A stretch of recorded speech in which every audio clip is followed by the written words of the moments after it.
Is that something that you think will happen around the world, that we literally won't be able to travel anywhere unless we provide proof of vaccination? I think that's going to be a common theme. I'm talking to my colleagues in other airlines around the globe, and I think it's going to be a common theme across the board. News of a potential COVID-19 vaccine is fanning hopes in the airline industry of a return to unrestricted, or at least less restrictive, travel. But passengers may only be allowed to do it if they can prove they have been vaccinated. Private businesses are not interested so much in human rights. They're more interested in capital and money, because the nature of a business is actually to create money. It's only because of people's sentimental humanity that businesses have ever thought about what is human. Their main prerogative is to create money. That's the nature of the beast. And the airlines are no different. Their prerogative is to make money. They're not interested whether the vaccine may harm someone, whether it's moral, amoral. All they're interested in is getting the flights working again, so that they can get more money into their system, so that they can keep going, because it's about survival and nobody likes to die. Alan, when there is a vaccine, are you going to require all of your passengers to be vaccinated before they get on a plane? Yeah, we are looking at changing our terms and conditions to say for international travellers that we will ask people to have a vaccination before they can get on the aircraft. It's the thing about the change of terms and conditions. I love it, because it's the same as YouTube. You apply to something, and then when you've applied to it and you're reliant on it, then it starts changing the terms and conditions. So if you go and get a job in another country, or you go and have family in another country, you can no longer then go and see your family or do your work unless you have a vaccine. And if you have a lot of pressure, like for instance getting money for a family, then obviously you're going to take the vaccine, because you're under that pressure to support the family as a wife or a husband would. And what we're looking at is how you can have a vaccination a passport, an electronic version of it that certifies what the vaccine is it acceptable to the country you're travelling to. These health passports that he's talking about, or health identification, this is nothing as to what it's supposed to be. The health passport is like a letter to an email. That's how far this is going to go. The health passport is going to have your data on it. But remember when the first phone came out, all you could do was call somebody. That's all you could do. And then the next application came out where you could actually text somebody and call somebody. And then the next thing came out where the screen was actually colored. And then the next thing came out where it was smart. And then it had video calls, and then it had all these applications. And all these applications could contact your bank and contact other countries. And this is what's going to happen with the health passport. What we're seeing is the seed. We're seeing the initial impetus behind the teleological idea of what this is actually going to be. But more to the point of what it's going to be, it's how it's going to affect us. All our information, our banking, our identification, our vaccines, because the vaccine passport and ID 2020 by Bill Gates is the same thing. They're just trying to use different ways of getting into the human body in order for them to have more detail and knowledge on you. And this can be done through health, and it can be done through banking, and it can be done through identification. So these are just different ways into the body to get a chip into the body. And always what they're saying is that, well, with the technology, we need to do this. With the technology, we're going to do this. And nobody has a choice to not opt into the technology. And that is where the fight is going to come. That is where you're going to get a bifurcation. It's where people say, we no longer want the technology. It's not because they're Luddites. It's just to say that they wish to have choice over their body, authority over their body. They want integrity. And the people that want to have the technology will go into the cities, and there you'll start to see the Hunger Games society, which has been spoken about quite often by a lot of people. As I said, these are not normal vaccines. These are third generational vaccines. They go in to change your DNA. That ontologically changes you. They're using a new technology called CRISPR-Cas9. CRISPR-Cas9 is a protein. It goes in with DNA that has been programmed to have already, and it cuts the DNA out of your, or it cuts a segment of DNA out of your DNA and replaces it with something else. If your DNA is changed, you are changed, because the DNA makes up who you are. You are an expression of the DNA, your eye color, your voice, your sex. These are all expressions of the DNA.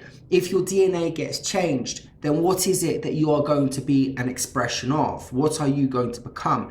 And they are not telling you that. They are saying that, you know, there's nothing wrong and nothing's going to happen, etc., etc. The health passports are being introduced because of the COVID. The people that have been born now, or the people which are sort of 15 or 13, they probably won't know much about 9/11. 9/11, well, if you come from the time before 9/11, so when it was 9/11, I think I was about 20 or something like that. When we went through passports in 1998, 1995, you could just whiz through the airports like a train station. You just flashed your passport and then off you went. There was a lot of freedom. The freedom went away with 9/11. It's the same with COVID. There was lots of freedom to travel after 9/11, although they had clamped down. Then after 9/11, they started to introduce these scanners. Now these scanners basically take a picture of you naked. And if you invert the picture, then you can see breasts and private areas that perhaps people wouldn't want to show. You could argue that you are being forced to have pictures being taken of you nude. Just because you've got clothes on doesn't mean that the pictures can't be taken of you nude. And so that is you having to acquiesce and to submit yourself to having these perhaps arguably pornographic pictures taken of you that you don't know where they go. You don't know who sees them. You don't know what's being done with them. You don't know what database they're going into. You don't know if they're feeding into AI either. And that is a real infringement on human rights. But in order to travel, people were willing to give that up. And it's the same with the COVID. In order to travel, people give up having privacy and sacredness over their body, and they will allow liquids into their body that they do not understand or know what they do. Some of those liquids have been made by fetal tissue. And again, even if you go back before COVID and 9/11 and you go back to ID cards were introduced by Napoleon in 1803, 1804. And they weren't really, for everybody. What created the mandatory identification card, one could argue, was the Second World War. So we see the Second World War, introduction of ID cards set up by Napoleon in 1803. Second World War was 1939 to 1945 Europe, 1946 USA. Then we see the curtailing of human rights in 9/11.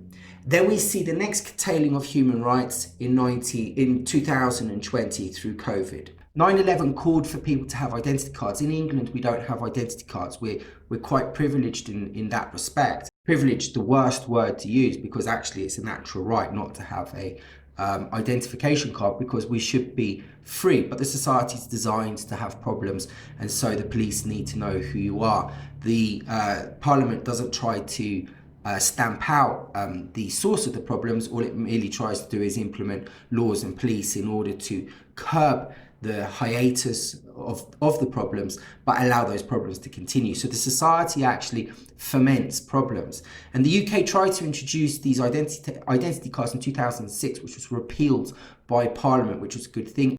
The US passed the Real ID Act in 2005, which was for security standards for state identity cards. So you can see, if there's a problem, they introduce something to take away your rights and your freedom, and they want to know more about your identification. Now, if we follow the logic of this, it doesn't take a genius to suddenly realize that they need to have more and more and more problems, more issues, more wars, in order to get more information, to have more identification, to know more of the finite detail of your life, and in order to curtail the freedoms. It has to happen. They need to have more wars. They need to have more COVIDs. They need to have more terrorism, because those things create control over the peaceful people. It has to happen for the agenda to be expressed. The introduction of these passports, the introduction of the vaccine, it's just merely one logical step